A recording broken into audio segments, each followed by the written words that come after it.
Hey everyone, Scott here, better known as Narebo, and today I'm going old school. Yep, this is a Pan Am 707-320B, I believe, and I'm going to show you how I created the livery for this. Now, I do want to say that this is going to be very fast. It's just a time-lapse demo. And if you want a very detailed description of how I created those metal textures, I created a video explaining how I did that. It was 2 videos ago. I will link it down in the description below. You can go check that out. But basically the same process that I used there, I'm using here.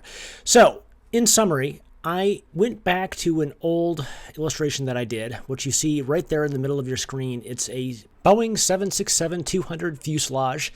And basically, I'm just stealing the textures. But it's a very simple process, and it's not that complicated. If you watch that video, you will see it's really simple. So anyway, the bottom of the Pan Am livery is exposed metal, and the top is painted white. So the first thing that I thought I would tackle is that metal section on the bottom there. And as I said, it's really easy. You just start off with a little bit of a gray color, and then you go in and then you add horizontal highlights. And I think what I'm doing here, if I remember correctly, I'm just adding not only a white horizontal blur right down through the middle of that metal section, I'm also adding very thin dark gray lines, which you can see here. I just created a series of lines, just completely random. It doesn't have to be anything. It almost looks like barcodes, and you can just blur that out. And it actually looks like metal texture from a distance. Now, if you zoom in on it really close, you're going to see that it's not quite right. But that's the beauty of doing illustration and design work, or mainly just illustration work. You can do whatever you want, whatever you think looks good. And in my case, I just post these images to Instagram or my website or whatever. And I'm not totally worried about photorealism. I don't print these out into a very large format. These are basically to be viewed on the internet, on screen, so it doesn't have to be exact.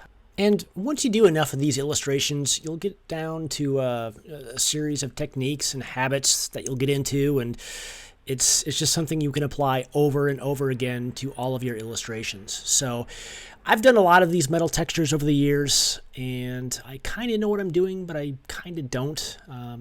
If I break it down in the most simplest forms, it's like looking at a cylinder laid down horizontally, and then you've got, the dark shading on the bottom. It gets a little bit light in the middle, and then there's actually just stripes of different lightness and darkness values spread horizontally through that or across that horizontal cylinder. I know it sounds complicated, but again, if you're really wanting to learn how to do this, I recommend going back to that previous video that I did, which explained how to do those metal textures, and hopefully that'll explain it better than I'm doing here for this.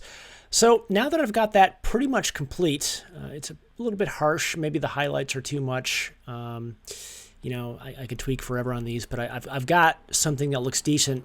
I'm going in now and I'm adding some, I don't know what you call this, maybe some panel discoloration in the bare metal.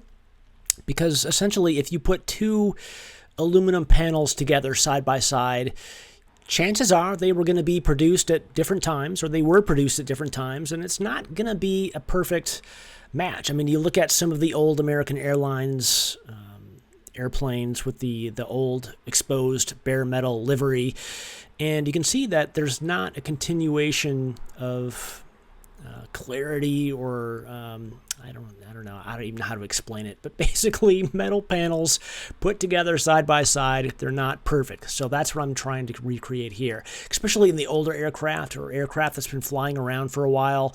They get dirty and some of the panels have been replaced and nothing matches up.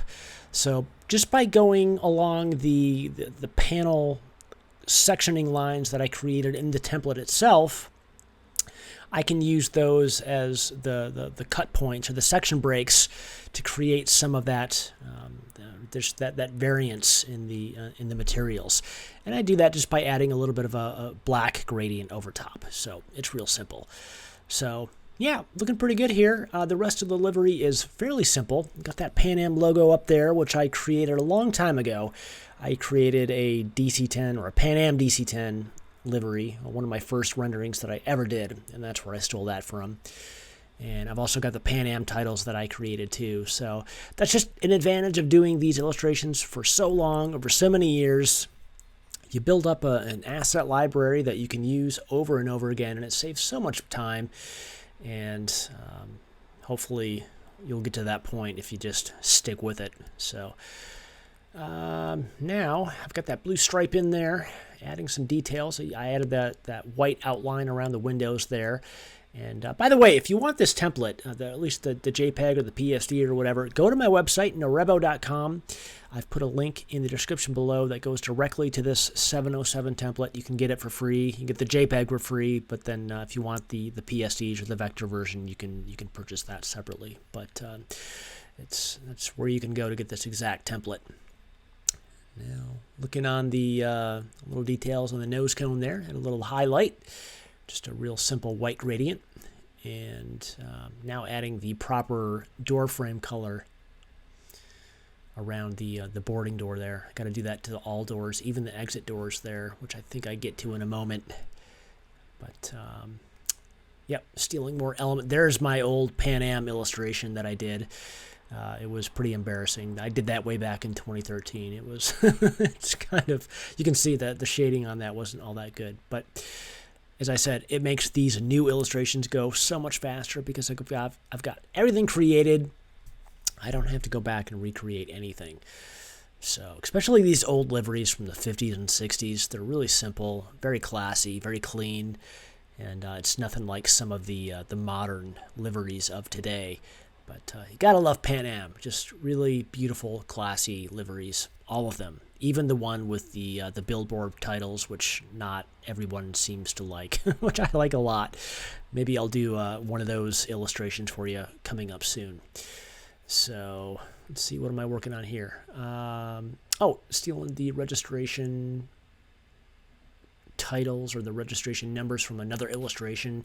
I think that the JetBlue registration was very similar to what Pan Am used. That font was DIN Medium, I believe. Maybe not. Looks like I'm changing it here. I went back to Helvetica.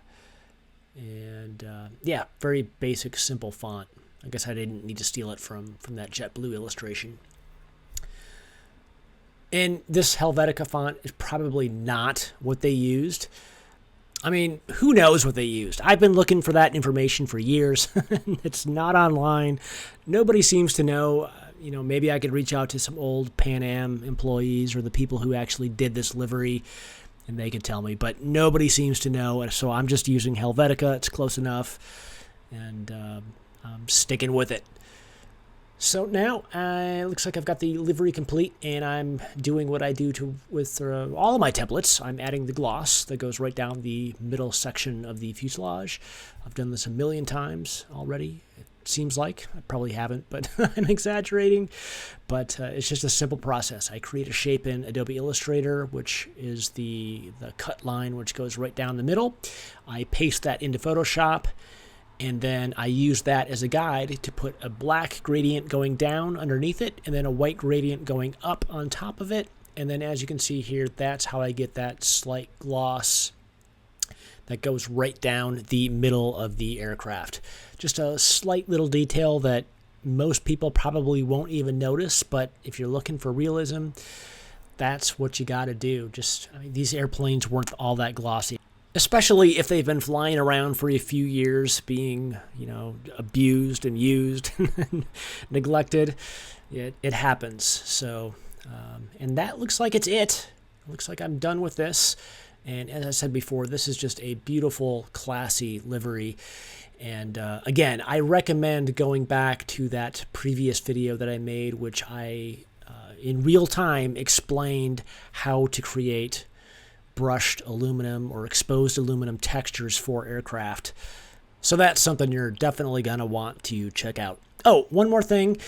If you want to get a 50% discount on my premium airline templates, my high-resolution PSD files with all the layers and my vector files, the PNG files, do click the link in the description below, which will take you to my sign-up form for the Norebo Discount Club newsletter. Sign up for that. You'll get an automatic 50% discount on your next purchase, and you'll be creating these beautiful airline livery illustrations in no time. Anyway, thanks for watching, and as always, if you have any questions, do leave them down in the comment section below. I'm always here. I'm always happy to answer questions. And thanks for watching. I'll catch you in the next one.